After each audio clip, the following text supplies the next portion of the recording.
Le 6 juin 44, une date symbolique qui aurait pu ne jamais exister. En effet, l'opération Neptune, nom de code du débarquement de Normandie, était initialement prévue le 5 juin 1944, mais à cause d'une tempête, celui-ci fut reporté au lendemain avec un temps bien plus supportable. Mais d'abord, nous allons voir les préparatifs qui ont permis à cette date de devenir ce qu'elle est.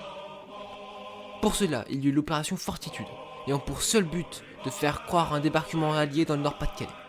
Cette opération ingénieuse, conçue et dirigée par le chef, soit Dwight David Eisenhower, ce général 5 étoiles, autrement appelé General of the Army, ce qui est le plus haut grade dans l'armée américaine.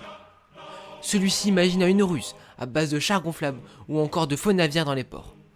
De plus, la campagne d'Italie, alliée avec la campagne de Russie, a totalement dispersé l'armée allemande aux quatre coins de l'Europe, offrant un terrain propice aux Alliés pour attaquer la France sans gros problème. Nous pouvons maintenant aborder le débarquement de Normandie de manière plus approfondie, maintenant que nous connaissons le contexte de celui-ci. Le débarquement de Normandie a eu lieu sur 6 points stratégiques accessibles par la mer. Omaha, Utah, Gold, Juno, Sword et pour finir la pointe du Hoc. Ces 6 points sont essentiels pour la capture de la France, située entre la Manche et le Cotentin. Ceux-ci sont des enjeux majeurs pour les Alliés.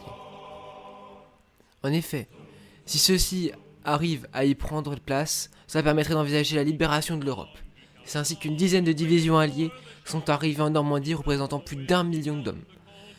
Parmi ceux-ci, des Américains, des Britanniques, des Canadiens, des Polonais ou encore des Français. En effet, 177 Français se sont glissés dans ces débarquements de Normandie.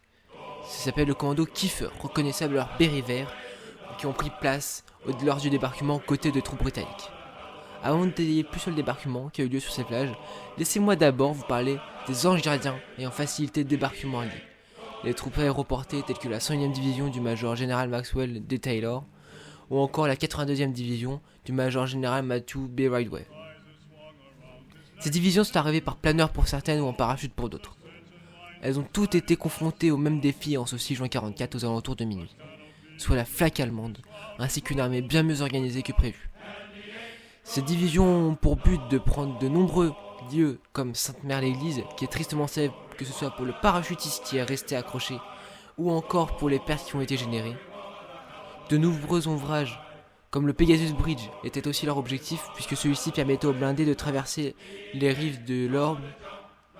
Ils devaient aussi se charger de prendre certaines batteries d'artillerie, ce qui n'arriva pas, ou presque pas, à cause des parachutages hasardeux et du manque immense de matériel et d'hommes, qui pour beaucoup sont morts dans les planeurs ou dans le parachutage. Nous pouvons maintenant aborder de manière plus sérieuse le débarquement sur Omaha, qui a eu lieu ce 6 juin 44 aux alentours de 6h30 du matin, où des dizaines de barges de débarquement sont arrivées sur les plages de Normandie, avec à leur bord 2 divisions. La 1st Infantry Division, appelée la Big Red One, une division avec un passif exemplaire, et notamment fait partie de la bataille d'Afrique en 42.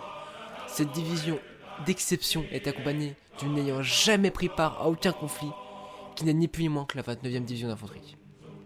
Ces 2 divisions seront les seules à débarquer sur ce secteur d'Omaha, qui mesurait 8 km de long. Au cours de la journée, des dizaines de vagues de renforts arriveront, jusqu'à arriver à sa libération totale aux alentours de 15h, où le dernier blocos fut totalement anéanti, permettant de faire s'approcher les cuirassiers ainsi que les dernières troupes et matériel à décharger. Pendant ce temps, un peu plus loin au sud de cette position stratégique, un bataillon de rangers fut chargé de libérer la batterie d'artillerie de la pointe du Hoc. Cette batterie était située à 30 mètres au-dessus du niveau de la mer, au pied de la falaise extrêmement dangereuse. Ce bataillon de rangers prit d'assaut cette position et la libérèrent en moins d'1 heure.